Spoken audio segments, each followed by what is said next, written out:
Easy Sports Talk Show with Ed Smith and Javon Adams. I am Javon Adams, and with me, as always, is a man who played not only professional baseball, but also played in the National Football League for that first Super Bowl-bound team for the Atlanta Falcons. He is a motivational speaker. He is also an author, and he is a great dad as well. He's my brother, Ed Smith. What is good, man? Oh, man, just making it through this week. It's hump day, bro. We're getting closer to, teams traveling over there to Vegas. It's going to be you talk about the devil's playground, bro. Hopefully we don't have any instances over there. Yeah. Oh, man. Yeah. Now, Friday, I want to get into your week leading up to the Super Bowl. We're going to get into that because we still got a little time before we got to go and get into your week, the Super Bowl itself. But speaking of that, could you ever imagine, and we'll get into the topics in a second, could you ever imagine that having not only a team in Las Vegas, but having the Super Bowl in Las Vegas?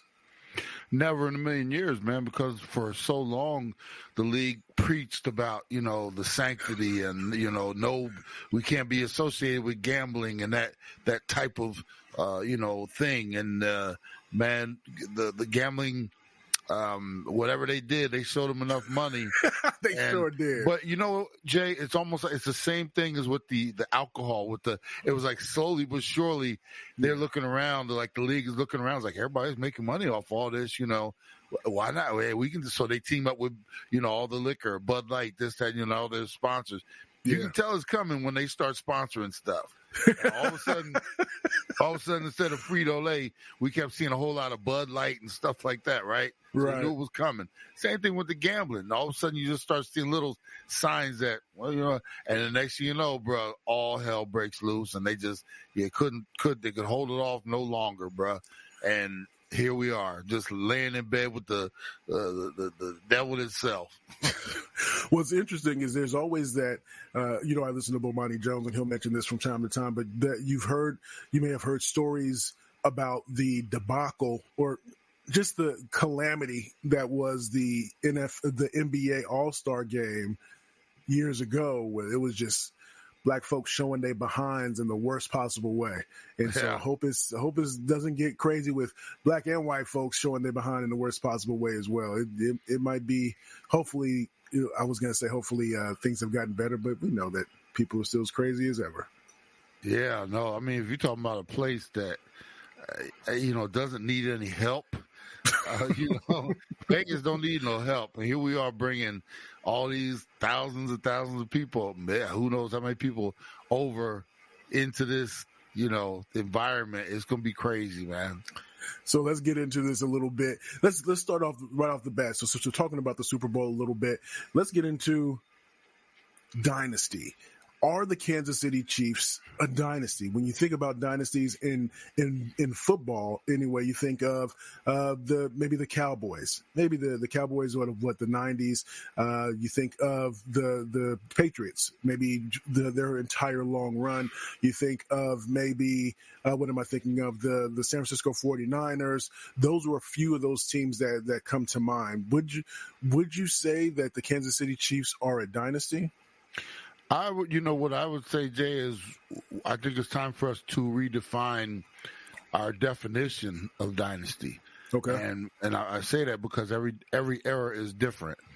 And, you got the free agency, you got a whole bunch of things that are a lot, and, all the money that these quarterbacks are making, the way the game is played, the rules, different things like that, all factor into, think about it. Years ago, it was easier to keep a team together. True. You weren't paying the quarterbacks all this money. You gave the money to the running backs. You kept everybody happy, and you just kept it moving. Now, and also with the rules changes, the way the game was played, can't touch anybody out there. There's different rules for the wide receivers. And in this era, I would say it's harder because they're doing everything they can to make it where it's the playing field is even, right? So in an era when they're doing everything they possibly can to try to have parity, and you got a team that's been to 6 AFC championships in a row, been in 4 of the last 5 Super Bowls, have won 2 already, 2-1. If they win a third, regardless of how many in a row or anything like that, if they win a third Super Bowl in the last 5 years, I mean, we're seeing stuff. I mean, we saw how tough it was on the New England. New England, they had one repeat in their run, and they won a 10-year span without a Super Bowl. Yeah. This is a team, like I said, it's setting themselves up. That might be too early to call them a dynasty, but I'd be doggone if it's not dynasty light. I mean, maybe less calories, but this thing is moving in the right direction. And like I said, when you start putting up these type of numbers and appearances and stuff like that, man, this is a dynasty. And the thing is, I don't see an end to it anytime soon. I'm not saying they're going to be there every single year, but who's to say if they clip this one off and then, they don't get there next year, but then you can count on, as long as Andy Reid is there.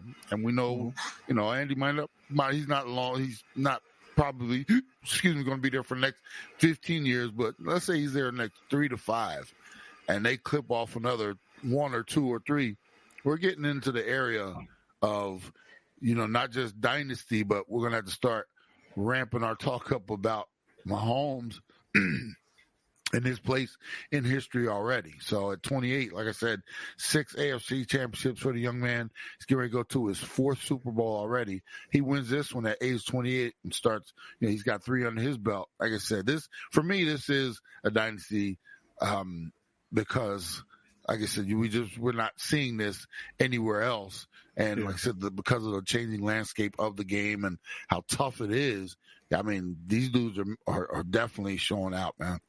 Yeah, I would definitely agree that it's a dynasty. Even if they don't win even if they don't get back to another AFC championship game again, this has been a dynasty. But hopefully it does. The challenge, you mentioned how things were different, especially let's say in the 80s with the 49ers, for example, right? How the salary cap just devastated them because they would just pay everybody. That's the way it was. We can just keep everybody. It's not really a big deal. So the salary cap definitely changed the playing field. But here's something that I just wonder. We've seen in especially in basketball and football where maybe you have a good draft and you can survive off of that draft for a while until the players either start to break down or they maybe start to retire or whatever that is. It's going to be important if they want to continue to sustain and maintain this, that they're going to have to not just, we'll find somebody in the 6th or 7th round or the 5th round. That you got to make every draft pick count if you're trying to give the offensive weapons to Patrick Mahomes and continue to do whatever you can to keep this defense as stout as it's been this season. Yeah, and the other thing you look at, Jay, every year there's you got 14 teams that make the playoffs. I think something like there's 6 new names every season. So there's turnover. Yep. But there's one thing you can do every year. You mark, it's almost like in pen, you just put it at the top of, when you're filling out your bracket, the NCAA bracket, your team that you want to win it, right? Yeah. You just stamp them all the way from, blah, blah, blah. And then you go back and fill everything else in. At this point, this number of consecutive years, it's like you see the change all the time. You got these new teams in the playoffs, making it to there's one constant denominator every single year. It's these doggone Kansas City Chiefs. So, and as you mentioned, like with the salary cap and anything like that, somehow they figured it out where other teams can't. They able to pay Mahomes, and he took, I don't know necessarily a friendly deal, but he probably took a little less than he probably could have gotten. And they still maintain. Here's the other thing. We forget, it was just a couple of years ago. Mm-hmm. They let Tyreek Hill go, and we were like, oh my God. Yeah. It was just, and boom, here they are. They won a chip and they're trying to get another one. And, that's the sign of it right there. We saw the Patriots for years, every year they were flip-flopping dudes, and it's like, how can you let him go? And there they were again, that type of thing. So they're starting to show that sign of it. All we need is some of these mainstay pieces. Now we all know Kelsey's getting a little up there. It'd be hard to replace him. But if they, a few years from now, whether it's next year or the year after, and he walks away from the game and they find another one or develop somebody in that position, that's when something's up. Yeah. He is Ed Smith. I am Javon Adams. We do this 3 times a week, Monday, Wednesday, Friday, in addition to our terrestrial radio show on Sports Map Radio. We're in nationwide, so we're in over 98 markets. So if you're not in one of the 98 markets that we're in, then make sure you go to sportsmapradio.com on Saturdays, again, 1 to 3 Eastern. Click on the little play icon in the upper right corner, or you can download the app for your Android or mobile device. And then we also do Believe in the Arizona Cardinals as well. You can find all that stuff on easysportstalk.com. easysportstalk.com. The website is right up there if you're looking at us on YouTube as well. And the YouTube is at the Easy Sports Talk Show. So, man, I always hear about people saying you can't turn these jobs down because it's one of 32 teams, 32. But it seems that Ben Johnson, the offensive coordinator for the Detroit Lions, said, nah, I'm about to turn some of these opportunities down. It came across on ESPN yesterday that he's going to stay with the Detroit Lions. And I wanted your thoughts on that, because is that sometimes if you're looking at the jobs and you say, no, I want a better situation, when you can't really always control your situation because you are who you are, as maybe your stock continues to rise, but also there is the chance that your stock starts to drop as well.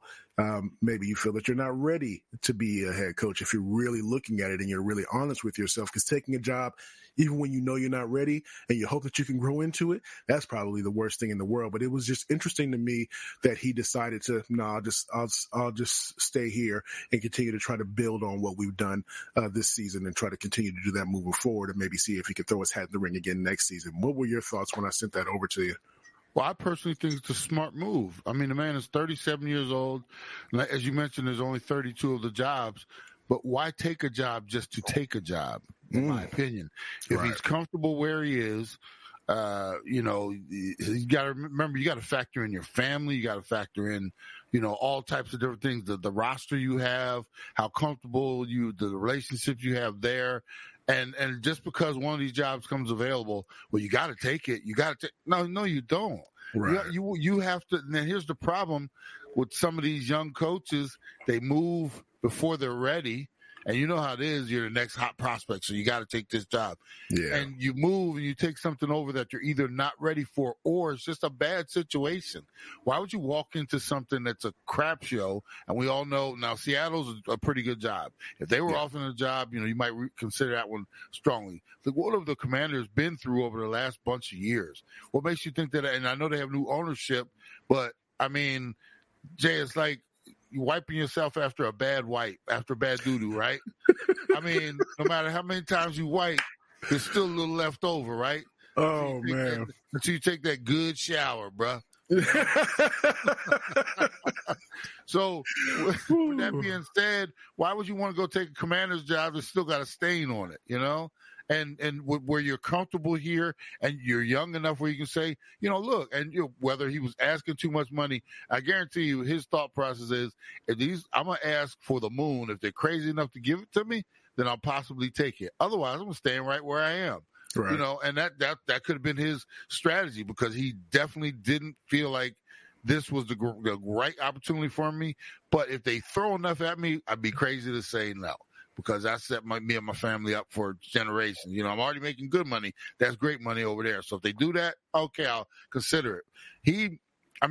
For me, I think he made the smartest move in the world. The team just got all the way to the NFC Championship game. He's got a good quarterback there. He's got a great relationship with Campbell. So why not wait till something better comes along?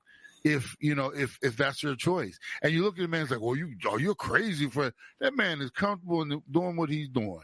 Yeah. So let that man be. Now, there are others you can say, you're not going to get another. This is the best shot you're going to get. Like right now, if Eric Bieniemy was offered a job, bro, you better take that one and run as fast as you can. He's been through the cycle many times. And all on the flip side, the risk that he takes is you don't know whether it's going to come around. Maybe you have a bad couple seasons, like a Kellen Moore did. He went 1 year to, he was the hot candidate a few years ago, and he goes to Los Angeles this year, doesn't do as great. His name wasn't even mentioned. Okay, well, we'll see over the next few years. Not like he's an old man, but I applaud the man, thinking outside of everybody else's box, in his box, outside everybody else's. If it wasn't the best opportunity for him, and you got to, people forget too, Jay, when you take these jobs, you're uprooting everything in your entire life. Man lives in Detroit. I don't know his family situation, but whatever, his kids, he's got kids. All of a sudden now you take this job and it's not like, okay, well, we'll be there in a year. No, it's like, well, we got to get over there now.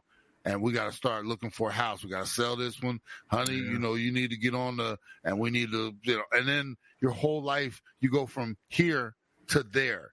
And it's starting all over again. Maybe the man just didn't want to start over. He talked it over with his wife. She's like, I don't want to go. I love the people. We're here, and less pressure on you. You're not taking this all on. So applaud the man for making the decision. We'll see how it works out in the end. But, now I did see some reports there. Like they didn't like the way he handled it, because he could have, if he wasn't going to take it, he could have told the Commanders last week, but maybe he didn't make up his mind. It was just, he gave him the benefit of the doubt. He was thinking about it, and the more he thought about it, it was like, nah, I'm just not there. And that's you are the man if you are the head coach. I know you were a position coach. You coached tight ends on the JC, on the junior college level, right? Yeah. So if they had come to you while you were doing that and said, all right, hey Ed, we want you to be the head coach, even on the junior college level, that's a big undertaking, right? Yeah. I would have no idea how to start that, And the other thing, Jay, is when you take these positions, like to take it a step further, say I did take that position, I did it for a couple of years locally here, and then all of a sudden somebody comes to me like, hey, we like what you're doing. We'd like for you to come to Oklahoma, State or Oklahoma State College or whatever, and what then. I'd have to consider, taking my family. Do I really want to do that? Get back out on the road? Tell you a quick, interesting story. A few years ago, and this is before I met you, I had, was thinking about getting back into baseball, and went and did some interviewing, and the Indians, it came down to me and one other guy for this hitting coach job with the Indians, and they were talking about, we'd start you out in, A-ball, and tell me would I probably go back to the Eastern League, to the, Eastern League, whatever it was, and they started, and the more I kept interviewing with him, and I started thinking about the possibilities, and came down to me and the other guy. And they ended up going with the other guy because he was currently still in the game. And remember, I played all the football. I've been away from the game, but they did. I went out to spring training, and they wanted me to coach during spring training, everything, and I did and everything. The more I started thinking about it, I was like, damn, I'm glad I didn't get that job. Because I would have been back out on the road, traveling like a minor league baseball player. And here I am at this stage in my life. That was a long time ago, living that kind of lifestyle. And it was one of those things, be careful what you wish for, because you might just get it. I almost got that doggone job. My entire life would have been different. And I'm not sure I really would have wanted to do that, with a young son. All of a sudden now I'm going away for, 6 months at a time, playing minor league, driving around the country like a minor league baseball. Nah. So. Yeah, that's wild. So we do this again 3 times a week, Monday, Wednesday, Friday. He's Ed Smith. I'm Javon Adams. Make sure you tell a friend about what we have going on here. Go to easysportstalk.com to find all the different things that we do. And like we always say around this time, you can